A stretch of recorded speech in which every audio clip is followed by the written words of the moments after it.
all for joining. This is the Clos Saint-Hilaire 2003 session. We've got some exciting news, and because of that exciting news, we've come here in quite different settings to where you've seen me before.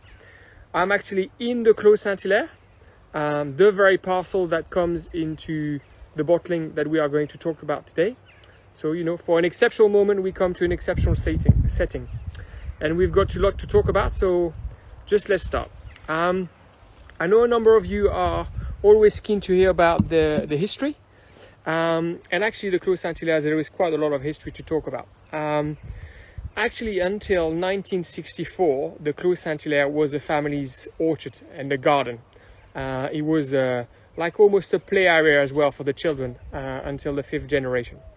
However, and it was used other than that actually as a big reserve for food in the 2 world wars. So it served the family, but also served the people working at the winery and the rest of the village and the rest of the community. So it's had an important part in the history of the estate. However, in 1964, my great uncle managed to convince everybody that in addition to being a great place for a garden, it would also make a fantastic vineyard. So everybody agreed, and he came to plant this parcel only in Pinot Noir in 1964. Between 1964 and 1994, actually the grapes coming from this parcel was used mainly in our prestige cuvée, Nicolas François, Billecart-Salmon, and actually towards the back end of that, we used it to make red wine to enter into the Billecart-Salmon. So it's always been an exceptional parcel, and one that we've always recognized having exceptional quality. However, when François, so my cousin, took over the company in the 1990s, he then decided to try and make a single bottling out of this parcel. So we stopped vinifying as red wine, we vinified it as white wine, and we started bottling it. So that was from 1995 that really the Clos Saint-Hilaire, as you know it today, started to exist. He had to find a name, and he chose Saint-Hilaire simply because Saint-Hilaire is the patron saint of our village Maréchaussée. It was as simple as that. It's quite unique. There are very few clos in Champagne, or at least the one that meet the true definition like the one we have today, because you have to have a single estate which is locked by walls and also very close to a pressing facility. And actually the pressing facility, you can't see it right now, but it's, I don't know, in yards. 30 yards, 40 yards, so it's super close. And they can go straight from the parcel to the pressing facility to ensure freshness. So that's for the history. However, you've heard me before talk several times, to make an exceptional wines, you need an exceptional vineyard. I am in one right now. You need exceptional vinification method, and you need long aging and great people to put that all together. And really here, we've been able to do that and harness all the strength that we've got. So let's talk about the exceptional terroir of the Clos Saint-Hilaire. The parcel that we've got here, I told you it was planted in 64, so you have vines that are in excess of 50 years old. 1 hectare, only 50 years old, is very rare. The terroir is also, the soil is quite different to normally what you typically get in Champagne. Yes, it sits on chalk, but there is a lot of limon and soil, about 3 meters, that sits above that chalk. And what that means is that the vines are able to get a lot more nutriments before they get to the chalk, where they normally get their minerality. So that's what also makes it quite a unique terroir. It's at the bottom of the hill, and that's very important compared to other bits of the vineyards that we've got. Its exposition is south-southeast. That may ensure that there is a lot of sun, relatively speaking, for Champagne. But thankfully, because of its old vine and its unique soil, actually it's able to get water from very deep and gets its nutrients, so that we're able to have quite a rich base wine. So in addition to that great terroir, we use also quite specific viticulture approach, starting with the pruning. The pruning here is a lot more restrictive than you normally get. The traditional pruning for Pinot Noir is called cordon royal. However, here we use cordon permanent. Cordon permanent means that we don't do the prolongement, sorry for the French word, but basically where the majority of the grapes come from the end of the plant, the end of the vine, the bit that you see, the stick at the end. We don't do that. Here, the grapes come mainly from only from the Courson. And what that means is the vines stay in place for a lot longer. Why do we do that? We do that so we can get greater concentration and greater expression of the terroir. It's extremely restrictive, and what that means is we get very, very low yield. In Champagne, you easily get vines that throw between 10 and 15,000 kilos, no problem. In the Clos Saint-Hilaire, we would get 3,000 kilos, up to 8 maximum. So it's at the minimum half of what you get, and sometimes it's, you know, a fifth of what you would normally get. However, what we don't get in quantity, we get in strength of flavor, and therefore that's why we do it. We also use very traditional method of viticulture. We use a workhorse for the ploughing. This is very much our R&D department. It looks very traditional, but believe me, there's a lot of research on how we use and the lessons that we learn here. It's a bit like the Formula One in the car factory, right? We learn a lot on how that gets done, and therefore then we start deploying it in the rest of our estate. But the Clos Saint-Hilaire with this unique terroir is a great place for us to experiment.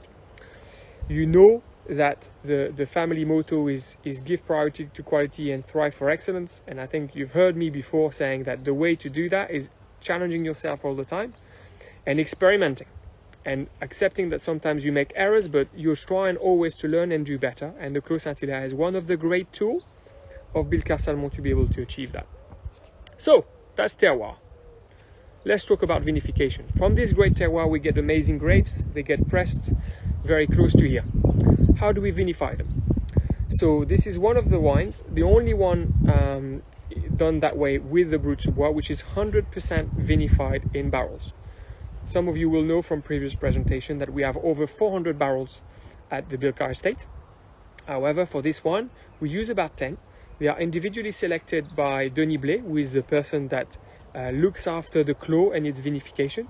He smells them and he identifies the one that are in structure compatible with the Clos Saint-Hilaire. And these barrels are easily 15 years old, sometimes more, but that's an average. Why do we use old barrels? We don't want the wines to be oaky, and therefore we are very careful on how we make the selection. So he selects each of his barrels. The idea is to enrich the wine further. Already we've concentrated the must, but we want to enrich the wine without them being oaky. 100% of the fermentation is done in these barrels. The fermentation for the Clos Saint-Hilaire, as in all the cuvées at Billecart estate, is done cold. You've heard me say that before. This is the cold fermentation, which is specific to our estate. We do that here by bringing the temperature down of the shape, and we do the fermentation on around 13 degrees Celsius. Okay, so cold fermentation, 100% in barrels.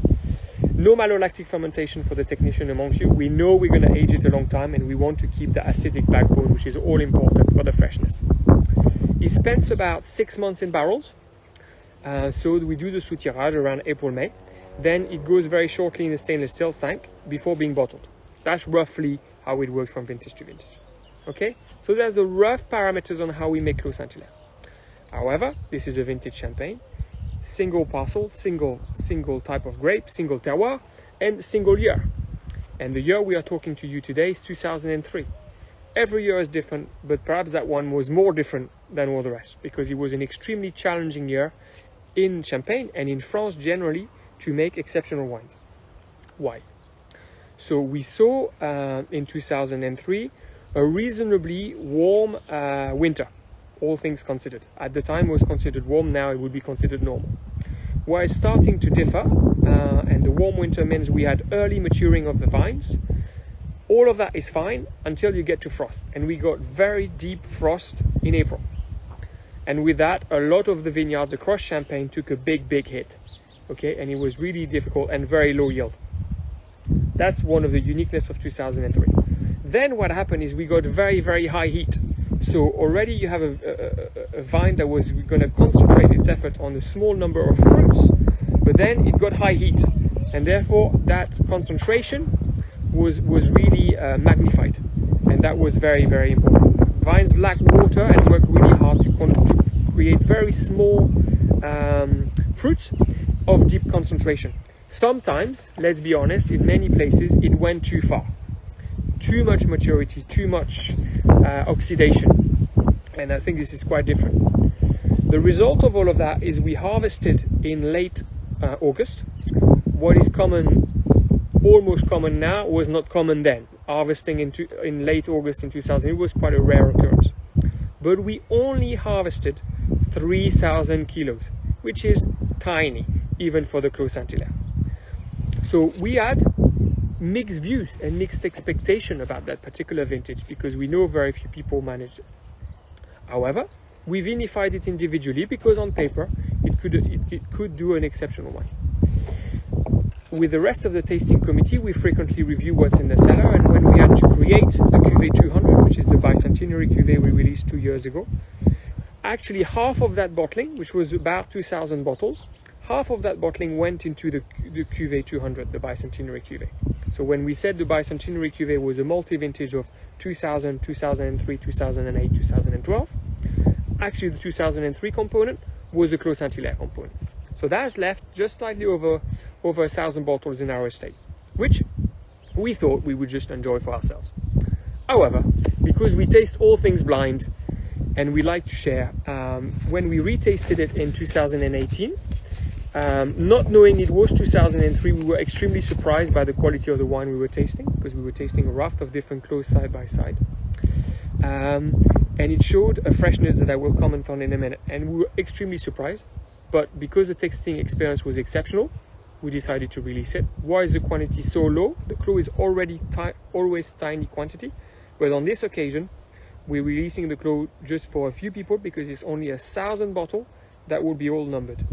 The remaining 90 or so, we will drink it for ourselves. Right, let's start tasting. So you open a bottle of Clos Saint-Hilaire the same way you open another bottle of champagne, with care. However, a lot of you normally ask questions about glassware and temperature.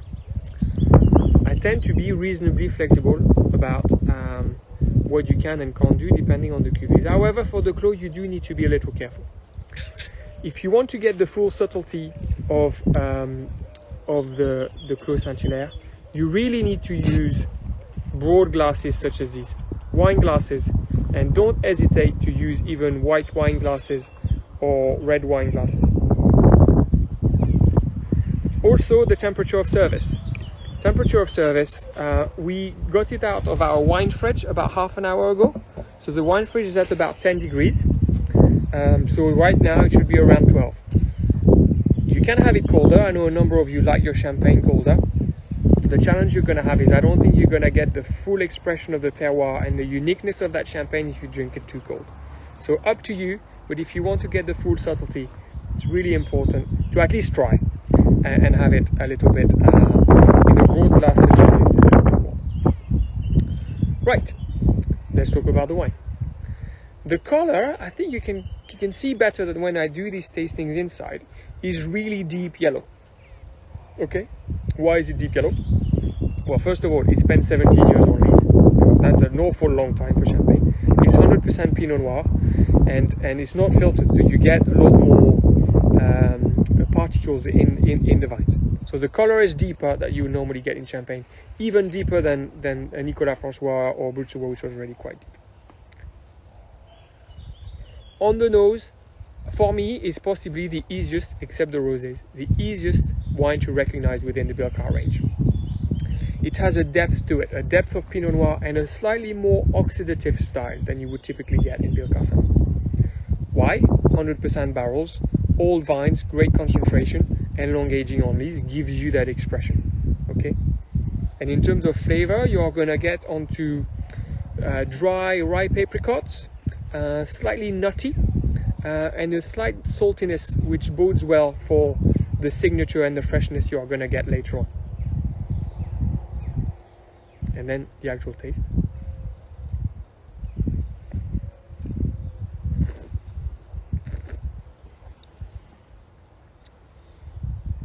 Two things you notice. 2 or 3 things you notice. The bubble is Billecart signature. Very light, very subtle. Things that's specific to the Clos Saint-Hilaire, its power and its expression. This is a wine which is unashamedly powerful. A number of them we are trying to make sure we respect the style of elegance and freshness and all that, which you do get it in the DNA. However, here the power and the length of that wine is exceptional. It's always exceptional, and what is very surprising, in a warm year such as this, it is managed to keep this freshness. The length of that wine hits your back palate and keep going. And that's the signature of the most exceptional Pinot Noir that only give you that in the most exceptional year. Particularity of 2003, where I think a number of you in the more sort of specialists will associate that with a very warm vintage, which it is. And sometimes you get an over ripeness, like a jammy type of feel. Surprisingly enough, we haven't had that signature here in Clos Saint-Hilaire. We get the depth and we get the salinity, and that does give you that power and that freshness, and that's the best thing. That's the best thing we're really proud of, and actually quite honestly surprised. We control and we put great care in trying to produce exceptional wines. However, through our 200-year history, we are extremely humble because we know we don't control everything, and on this occasion, it's produced a tasting experience that certainly we were not expecting, but we were not expecting it for the better. And we've produced something which is quite unique, and I think the handful of people that have tasted it have confirmed our opinion, and I think the lucky people that will be nimble enough to get their hands on the 1,000 bottle will hopefully confirm that. And if they want help in sharing the bottle, then please give us a call. We're always happy to help. Dosage I haven't mentioned, actually. I know a number of you ask for this question frequently. The dosage again at Billecart-Salmon is decided blind, and on this occasion we had a dosage of 1 gram. Between 0 and 4, your palate is incapable of tasting sugar, so it was a function of balance. And on this occasion, it was that. In the US, Morgan, I reckon it's going to be less than 100. We are trying to be fair, but I know it's going to be a little tricky. Then I can see some question. 100% Pinot Noir, any Meunier? No. This is 100% Pinot Noir, 1 parcel, only Pinot Noir. No Chardonnay. Nicolas François has Pinot Noir and Chardonnay, but Clos Saint-Hilaire is 100% Pinot Noir. It's an atypical champagne. We unashamedly love blending at Billecart, blending the year, the reserve wines, the terroir, the grapes. But the Clos Saint-Hilaire is a Clos Saint-Hilaire, and it is different. And it stands out to be different. Depending on your taste, that will be superior, but it doesn't have to be. As the dosage is so low, you don't have any plans to call in Brut Nature in the future. Champagnac, to be frank with you, we call it Clos Saint-Hilaire. And Clos Saint-Hilaire is the most important signature. It has been 0 before, but I don't think dosage is as much of a signature in this case. This is very much one where terroir overtakes. And frankly, if the Clos Saint-Hilaire needs to be 3, 4, 5 grams, what it has to be is exceptional. And our guarantee to you when we release these bottles is exceptional. You will notice that despite being a Clos which is normally vintage pretty much every year, we launched it in 95, so we did 95, 96, we didn't do 97, did 98, 99, didn't do 2000. 2002 released, exceptional 100-point wine, I think everybody will agree, although I think in this particular style, it's harder to make an exceptional wine in 03 than it was in 02. And actually, you won't see an 04, because the day we validated 03, the tasting committee also made the decision, a harder decision, perhaps, of downgrading all the 04. So all the 04 went back into a tank. It was nice, it was very nice, but it wasn't to the level we want and need the Clos to be to deliver for you an exceptional experience. So it will probably get used in helping us in our reserve wine catalog and potentially in the liquor, but it won't be bottled as 2004, which is a shame because there was a lot more than 2003. But quantity can't be the guide and certainly not the guide at Billecart. I had a question that was sent previously, which I will answer now, about whether we do cork after the bottling, whether we leave it on the cork or whether we put a cap. We put a cap. We put a cap. Why? Because already the wine is sufficiently oxidative and rich, and we're trying to preserve its purity, and therefore the cap gives us that preservation, and the long aging only does the rest. Any idea what euro per bottle this might sell for? Look, it's a good question. I have to say, for retail prices there are great variation because it's so rare. I think we still sell it on our website a little bit. and I think it's around 350 or 360 euros, but don't quote me on that, and obviously depending on the country, taxes will come over that. It's, yeah, I would say it's worth it, but obviously I'm biased. It feels worth it right now. Are there any more questions? I try to cover a lot of the questions we got in advance in the presentation. Is there no malo or new oak in this tête de cuvée pure expression? Okay. No, there is no malolactic. There is no new oak either. I wouldn't call that one our tête de cuvée, to be frank. Our tête de cuvée is 3 prestige cuvées: Nicolas François, Billecart-Salmon, and Louis Salmon. They are a more sort of a pure representation of our house style. The Clos Saint-Hilaire is out there. Is the one where we allow ourselves not to respect the style, but to let the terroir do the work. I think if you want the pure classic expression of Billecart, Nicolas François is possibly the way to go. If you want an exceptional terroir and a very rare bottle, which are kind of almost once in a lifetime, well, try the Clos. Yes. Look, everybody, thank you so much to have listened to us. Thank you for your patience. Hopefully that new settings of being actually in the Clos Saint-Hilaire was an interesting one. It's certainly testing my technical knowledge for sure, but we managed it and it was great to see you all. So hopefully see you around. Have a great summer and stay safe. Bye bye.